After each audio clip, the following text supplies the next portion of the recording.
Hi, everybody. My name is Tim. I am a drug addict and an alcoholic.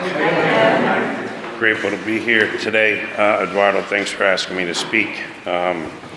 So I do have some experience with these steps as they're laid out in the Big Book.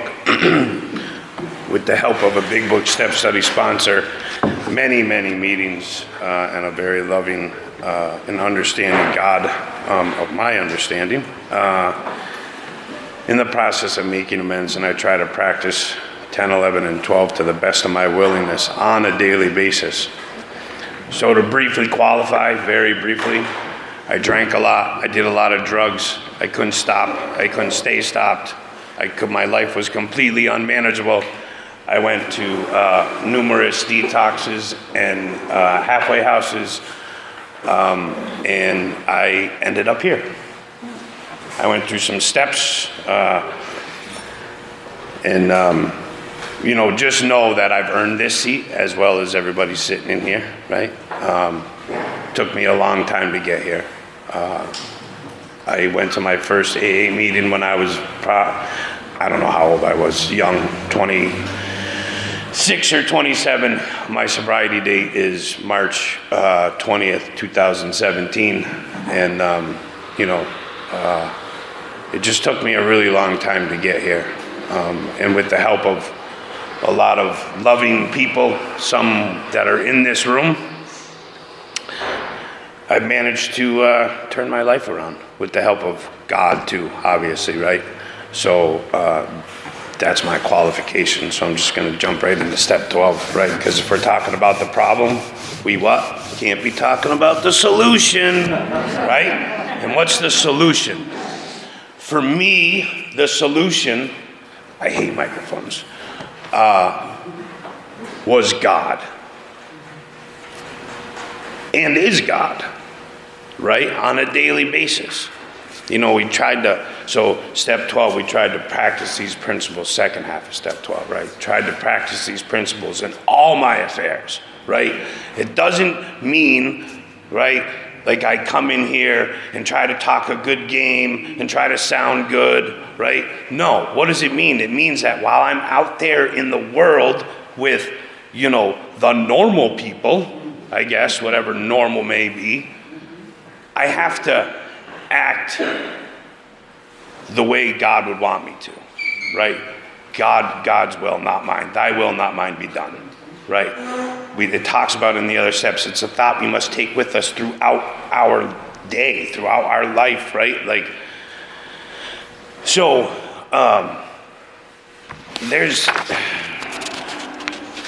think in this step it talks about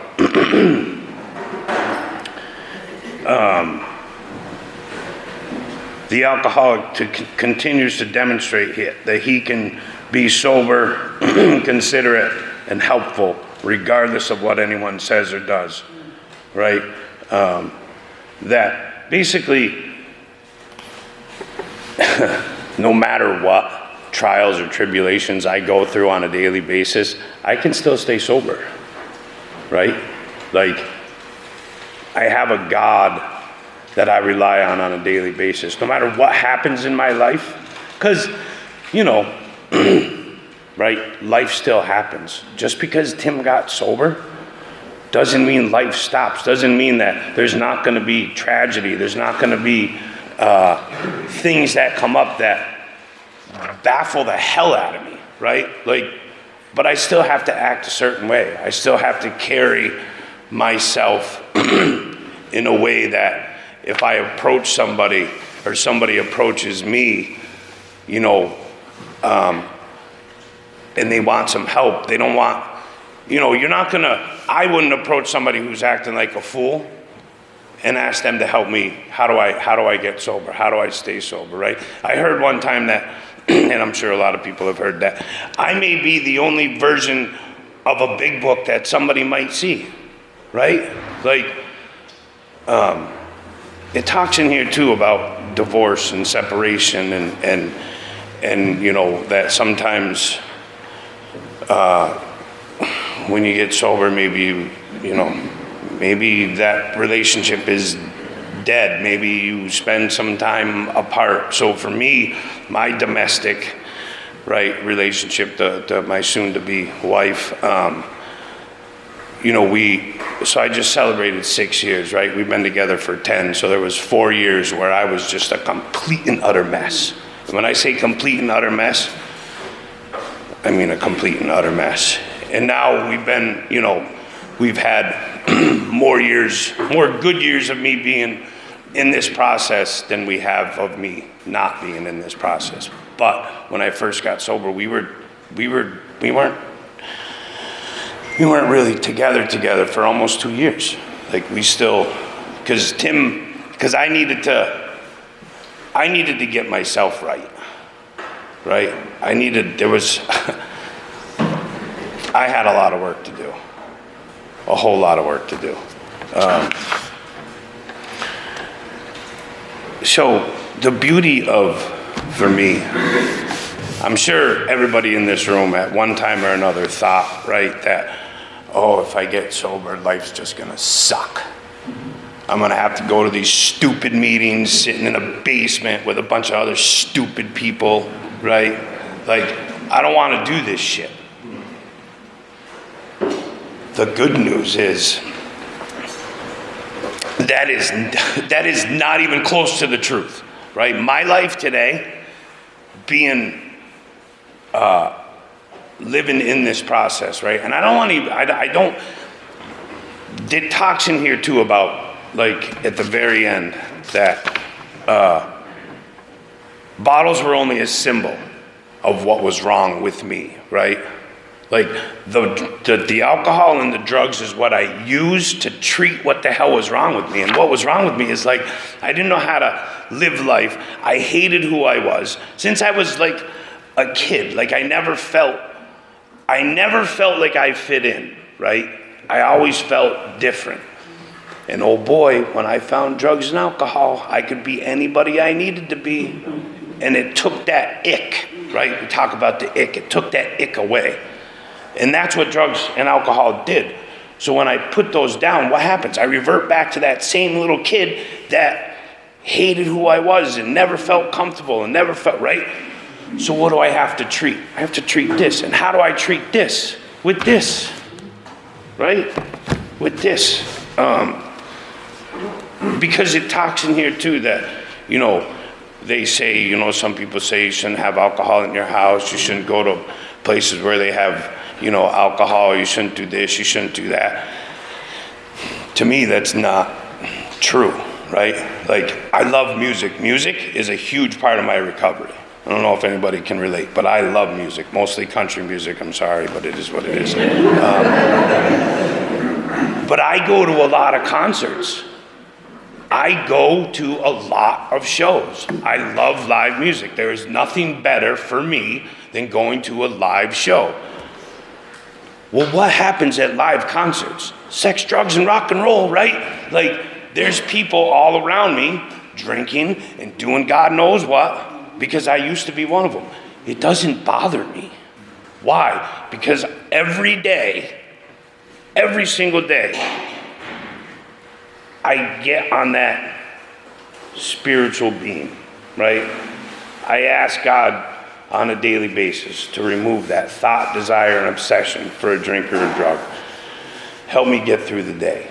Remove my fear and direct my thinking to what you would have me be today, right? Stop fighting anything or anyone. Shit, I forgot to start my timer. Timing me? Beautiful. Because I'll sit here and talk all day long about myself, right? No, I'm just kidding.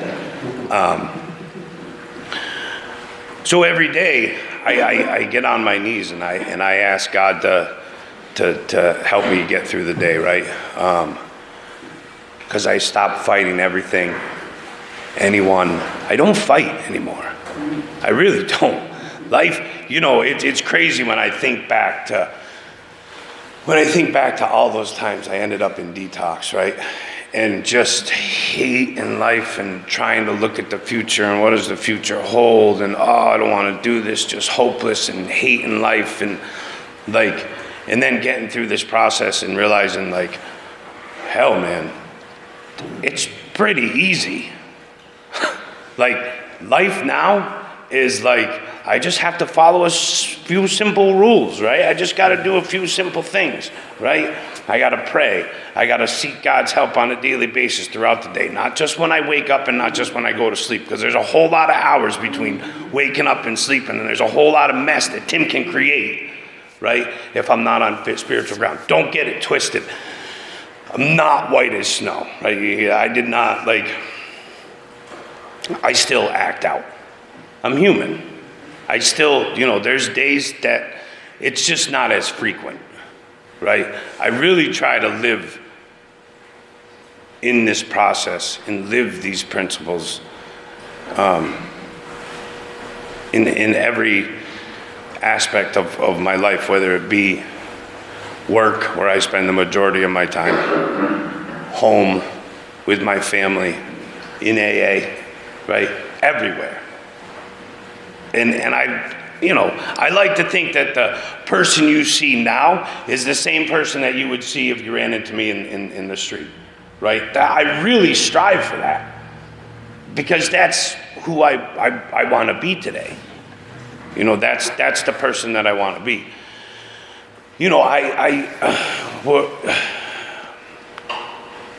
I'm always available to sponsor people. I've sponsored one person through the process, and I've reached my hand out and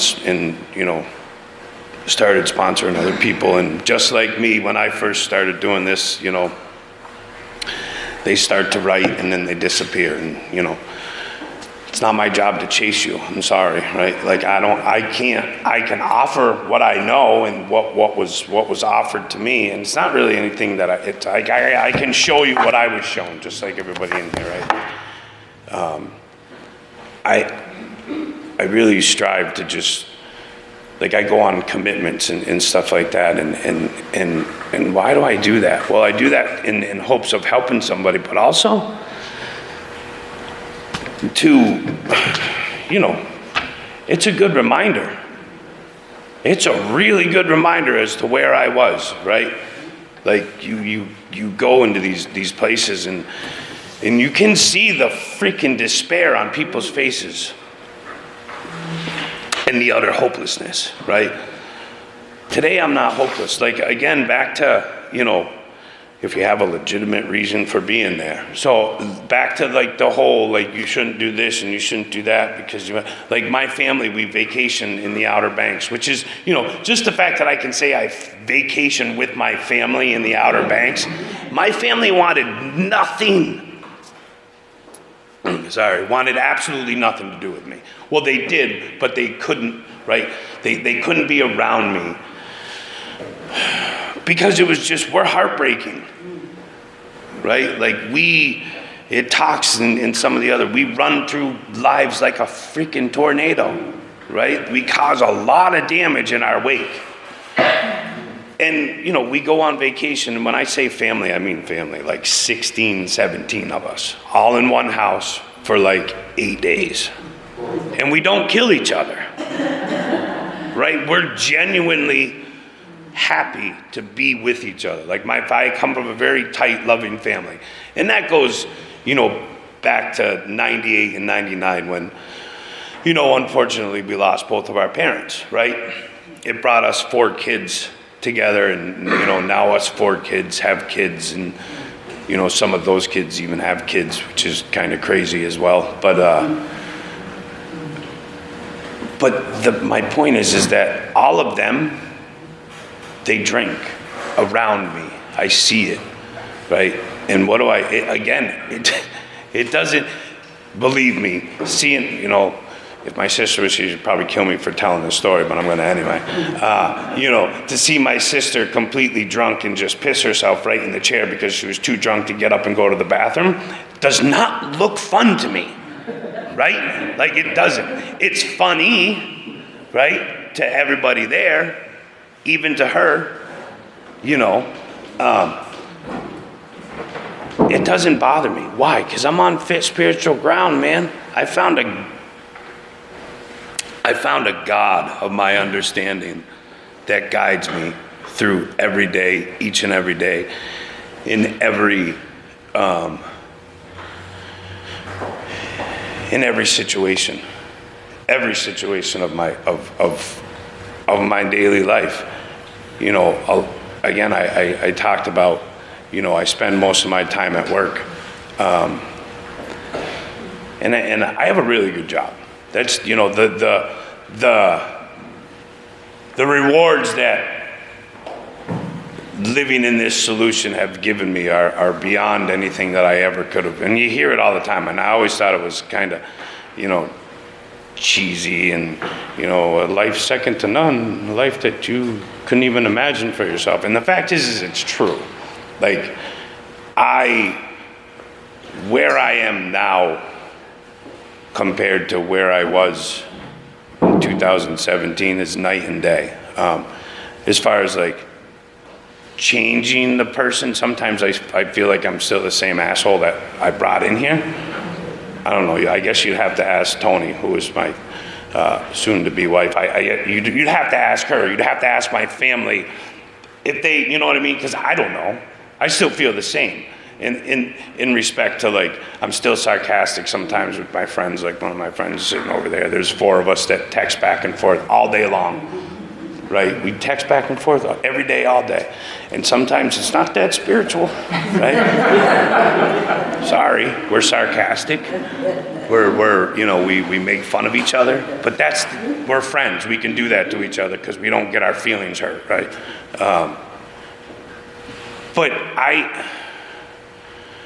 So at work,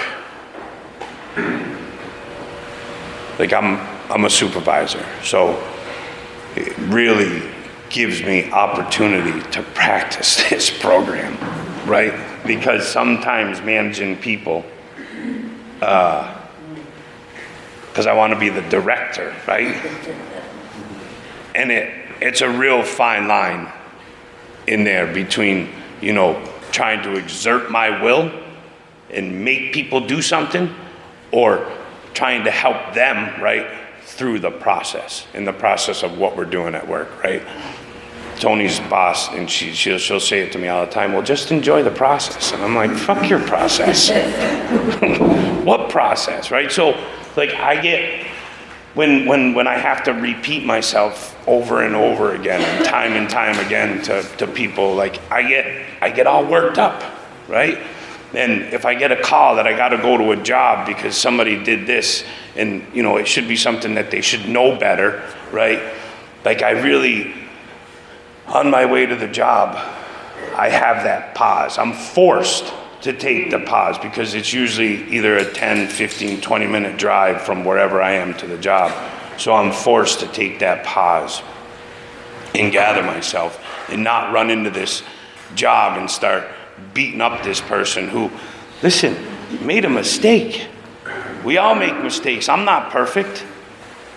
So whether it's work, life, home life, like these principles and these steps in this process guides me through all of that. There is nothing that can happen in my life that I can't get through with the help of God and with the help of, you know, other friends in recovery, right? Like I really try to live by how God's will. I don't always know what God's will is, but you know, again, you probably hear it all the time. I certainly know what it isn't, right? And His will isn't for me to act like a fool and start screaming at people, especially driving too, right? Like you know, why can't everybody just drive like me? Be more like me and less like you, and we'll all be fine, right? And that's not